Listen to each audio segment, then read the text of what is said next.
Assalamualaikum warahmatullahi wabarakatuh. Selamat berjumpa kembali ya para pejuang cuan dan pejuang sangkuters. Bagaimana nih keadaan teman-teman semua? Semoga kalian dalam keadaan sehat semua dan saya doakan ya buat kalian jadi orang sukses semua. Amin, mantap ya. Tetap ya kan kawan ya, secangkir kopi harus selalu ada buat menemani kesempatan kali ini. Dimana teman-teman di kesempatan kali ini kalau kita lihat bersama-sama kan untuk kinerja dalam sektor cryptocurrency udah ada sedikit napas lah ya. Udah sedikit dikasih napas dan bagi teman-teman semua yang memang udah mulai running profit, teman-teman jangan lupa untuk taking profit ya. Saya nggak bosan-bosan nih ngingetin teman-teman semua untuk selalu taking profit. Karena apa? Setiap ada kenaikan, pasti akan ada penurunan. Dan setiap ada penurunan, pasti akan ada yang namanya kenaikan. Untuk dominasi masih tinggi untuk Bitcoin. Ethereum masih cukup stabil ya di kepala 12,9. Dan untuk yang lainnya 28,2%. Dan untuk kali ini teman-teman ya, kita ada sedikit informasi yang cukup menarik sebenarnya.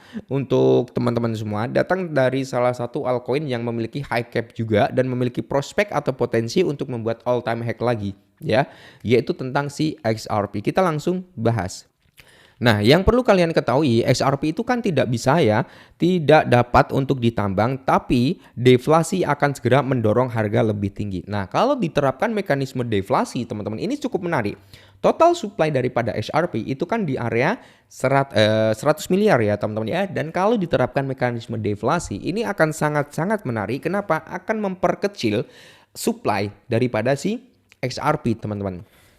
Dan di sini teman-teman ya, XRP tidak dapat ditambang dan ini sebenarnya salah satu hal penting yang perlu dipahami tentang mata uang kripto ini saat ini. Nah, tidak seperti Bitcoin ataupun Ethereum yang mengandalkan penambangan untuk menciptakan koin baru.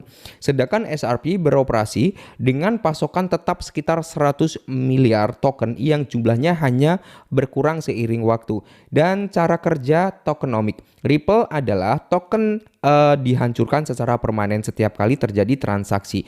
Hal ini menciptakan efek kelangkaan yang telah memicu berbagai diskusi besar seputar prediksi harga seiring dengan terus meningkatnya adopsi di beberapa sektor institusional utama. Nah, kita pernah membahas tentang XRP udah menerapkan mekanisme deflasi juga sekitar berapa? 16 juta atau 18 juta ya yang udah terbakar oleh si XRP teman-teman ya, yang udah dibakar teman-teman. Nah, jadi di sini kalau kita melihat bagaimana tokenomic deflasi dan kelangkaan XRP dapat meningkatkan harga. Nah, di sini kalau kita lihat saat ini teman-teman ya, penelitian kripto Smox ya telah membagikan sumber-sumber terdokumentasi yang menjelaskan secara kerja struktur XRP dan materi-materi ini adalah memicu kembali perhatian di berbagai area penting pasar kripto. Ripple kan menciptakan seluruhan atau supply-nya sekitar 100 miliar token saat peluncuran dan tidak ada mekanisme yang memungkinkan siapapun untuk menambang XRP ataupun menciptakan kembali yang membangun fondasi yang secara fundamental berbeda dari aset Proof of Work atau POW ya teman-teman ya, atau POW. Nah, menurut materi dari dokumentasi teknis Ripple dan juga penelitian akademis oleh Aygubov dan Magomed Tagirov 2017, setiap transaksi pembakaran tepat di area 0,40 di belakang koma dengan kepala 1 XRP dan token ini tidak dikumpulkan oleh siapapun. Token-token ini dihapus secara permanen dari peredaran, sebuah sumber yang dikutip dari Ripple mencatat. Dan totalnya untuk saat ini teman-teman udah ada sekitar 16 atau 18 juta ya yang udah dilakukan burning oleh setiap kali ada transaksi. Nah, dokumen-dokumen tersebut menekankan sesuatu yang lugas, menyatakan bahwa segala sesuatu yang ada dalam jumlah terbatas dan digunakan secara aktif menjadi lebih mahal.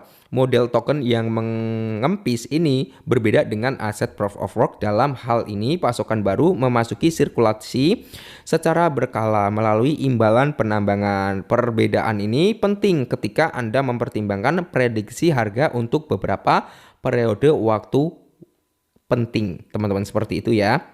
Nah, efek kelangkaan dan dampak harganya apa? Jadi kalau ada mekanisme deflasi atau pengurangan supply yang dimana supply tersebut akan dibakar gitu kan.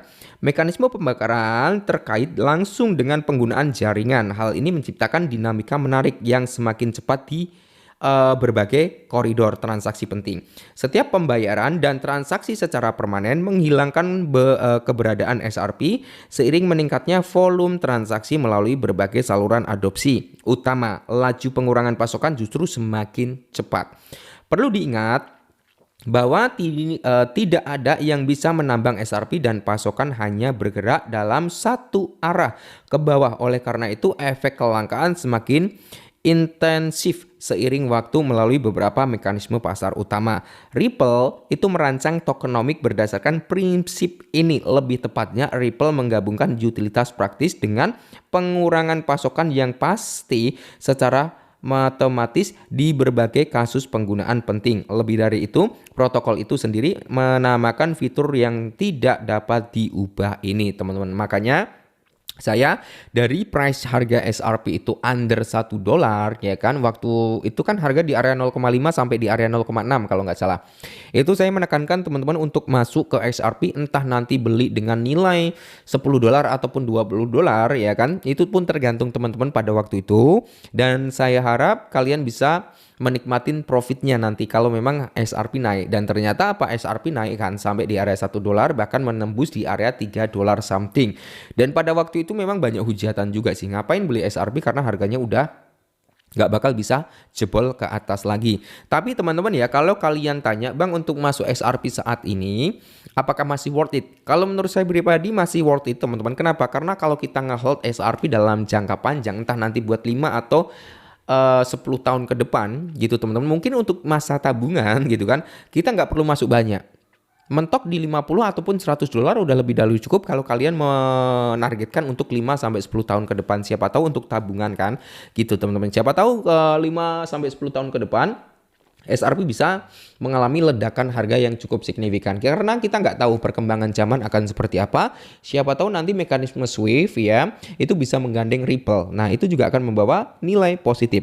Utilitas dunia nyata juga mendorong permintaan. Ripple membangun SRP sebagai aset jembatan untuk pembayaran lintas batas dan interoperabilitas antara berbagai sistem keuangan seperti mata uang fiat, mata uang kripto, dan aset token. Pendekatan ini memperoleh atau melopori berbagai inovasi besar di sektor pembayaran. Strategi Ripple saat ini mencangkup perluasan kemitraan institusi dan integrasi XRP ke dalam solusi keuangan terdesentralisasi di beberapa pasar utama. Aset ini mempertahankan biaya transaksi hanya sepersekian sen dan menyelesaikan pembayaran dalam hitungan detik. Efisiensi waktu, efisiensi biaya ya. Jadi ini teman-teman ya untuk perkembangan daripada Ripple, dan semoga saja teman-teman mekanisme deflasi benar-benar dalam jangka panjangnya bagus ya. Oke, mungkin ini dulu teman-teman ya untuk SRP ya. Semoga SRP di masa depannya bisa secerah harapan kita ya kan. Tapi tetap disclaimer karena segala sesuatu itu bisa terjadi. Oke, mungkin ini dulu, semoga bermanfaat, tetap semangat dan salam cuan.